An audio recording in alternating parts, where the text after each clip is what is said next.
a chapter from Dandelion Wine, to the novel written by Ray Bradbury.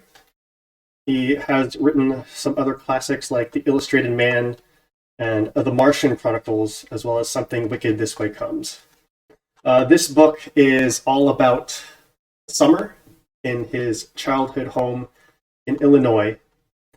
He insists that it is not autobiographical, but a lot of the characters and such are inspired by real people that he knew.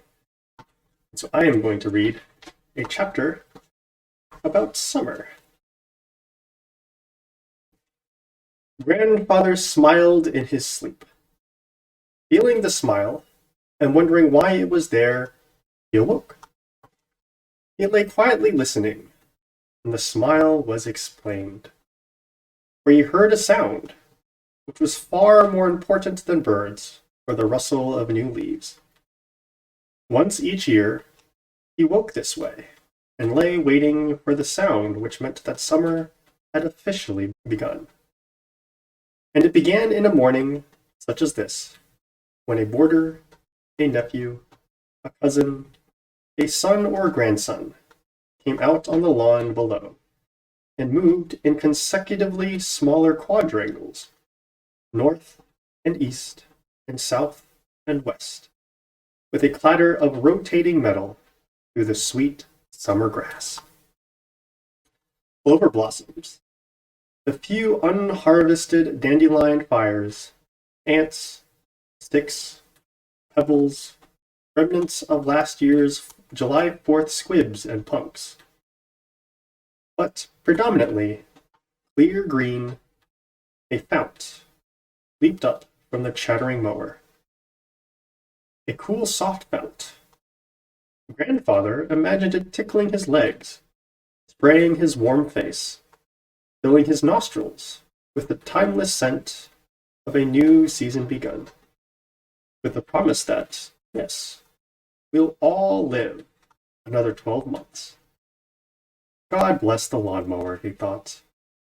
Who was the fool who made January 1st New Year's Day?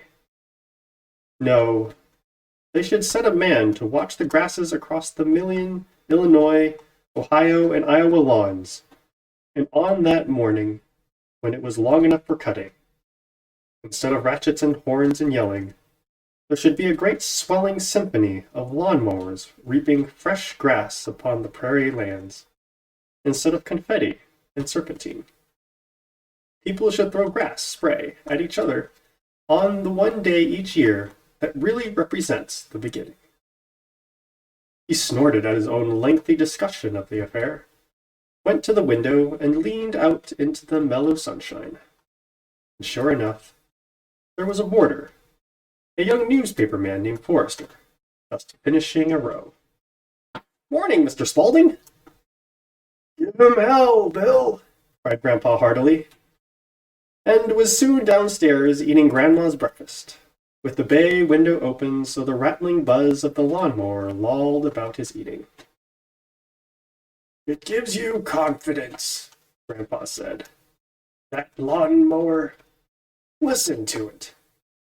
"Won't be using the lawnmower much longer." Grandma set down a stack of wheat cakes. "They got a new kind of grass Bill Forrester's putting in this morning. Never needs cutting. Don't know what they call it, but it just grows so long and no longer." Grandpa stared at the woman. "You're finding a poor way to joke with me." "Go look for yourself, land's sake," said Grandma. "It was Bill Forrester's idea. The new grass is waiting in little flats by the side of the house. You just dig small holes here and there and put the new grass in the spots. By the end of the year, the new grass kills off the old and you sell your lawnmower." Grandpa was up from his chair, through the hall and out the front door in 10 seconds. Bill Forrester left his machine and came over, smiling, squinting into the sun. "That's right," he said. "Bought the grass yesterday. Thought while I'm on vacation I just plant it for you." "Why wasn't I consulted about this? It's my lawn," cried Grandfather. Thought you'd appreciate it, Mr. Spaulding. Well, I don't think I do appreciate it. Let's see this confounded grass of yours. They stood by the little square pads of new grass. Grandpa toed at it with one end of his shoe suspiciously. Looks like plain old grass to me. You sure some horse trader didn't catch you early in the morning when you weren't fully awake? I've seen this stuff growing in California. Only so high and no higher. If it survives our climate, it'll save us getting out here next year once a week to keep the darn stuff trimmed. That's the trouble with your generation, said Grandpa. Well, I'm ashamed of you. You, a newspaper man. All the things in life that were put here to savor, you eliminate. Save time, save work, you say. He nudged the grass trays disrespectfully. Well, when you're my age, you'll find out it's the little savers and little things that count more than big ones. A walk on a spring morning is better than an 80-mile ride in a hopped-up car. You know why? Because it's full of flavors, full of a lot of things growing. You've time to seek and find. I know. You're after the broad effect now, and I suppose that's fit and proper. But for a young man working in a newspaper, you gotta look for grapes as well as watermelons.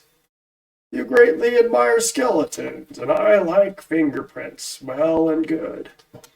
Right now, such things are bothersome to you. And I wonder if it isn't because you've never learned to use them. If you had your way, you'd pass a law to abolish all the little jobs, the little things. But then you'd leave yourself nothing to do between the big jobs. And you'd have a devil of a time thinking up things to do so you wouldn't go crazy. Instead of that, why not let nature show you a few things? Cutting grass and pulling weeds can be a way of life, son. Bill Forrester was smiling quietly at him. I know, said Grandpa. I talk too much. There's no one I'd rather hear. Lecture continued, then. Lilacs on a bush are better than orchids, and dandelions and devilgrass are better. Why? Because they bend you over and turn you away from all the people and the town for a little while, and sweat you, and get you down where you remember you got a nose again. And when you're all to yourself that way, you're really yourself for a little while. You get to thinking things through, alone. Gardening is the handiest excuse for being a philosopher. Nobody guesses, nobody accuses, nobody knows. But there you are, Plato and the peonies, Socrates force growing his own hemlock, a man toting a sack of blood manure across his lawn is kin to Atlas letting the world spin easy on his shoulder. As Samuel Spaulding, Esquire, once said, dig in the earth, delve in the soul. Spin those mower blades, Bill, and walk in the spray of the fountain of youth. End of lecture. Besides, a mess of dandelion greens is good eating once in a while. Not many years since you had dandelion greens for supper, sir. We won't go into that. Bill kicked one of the grass flats slightly and nodded. About this grass now. I didn't finish telling.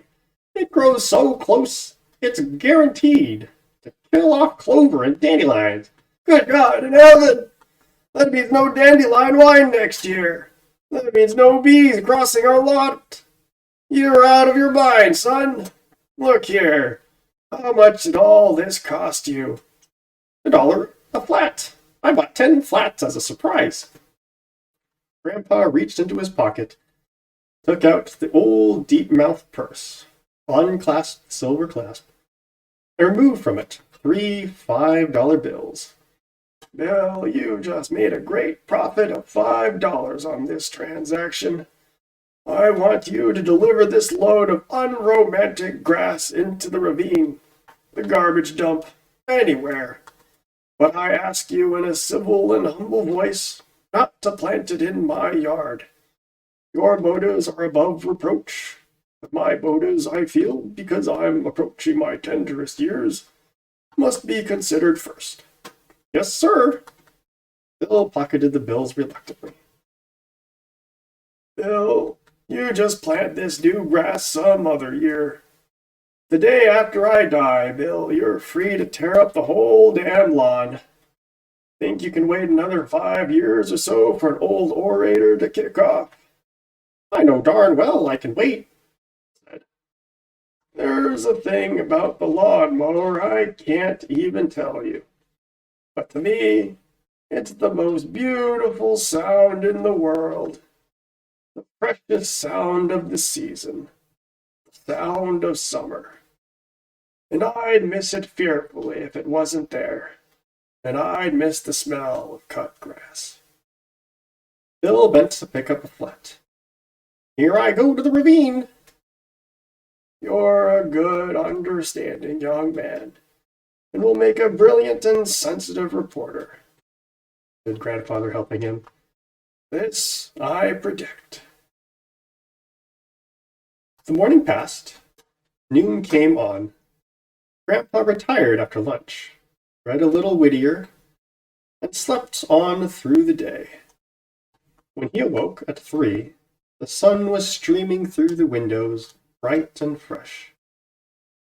He lay in bed and was startled to hear the familiar, the memorable sound.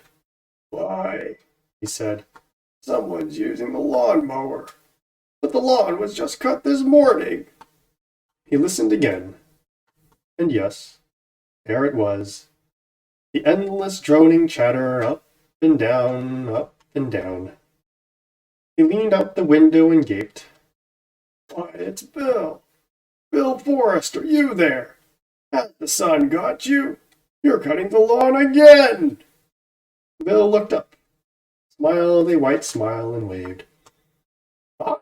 I think I missed a few spots. And while Grandpa lay in bed for the next 5 minutes, smiling and at ease, Bill Forrester cut the lawn north and west and south, and finally in a great green spraying fountain toward the east. And it's just a chapter talking about summer. And the whole book is about his childhood activities and learning that he's going to die, I think, and that he's alive, and his adventures for that summer. So it's a fun book. Thought I'd read a little fun chapter out of it.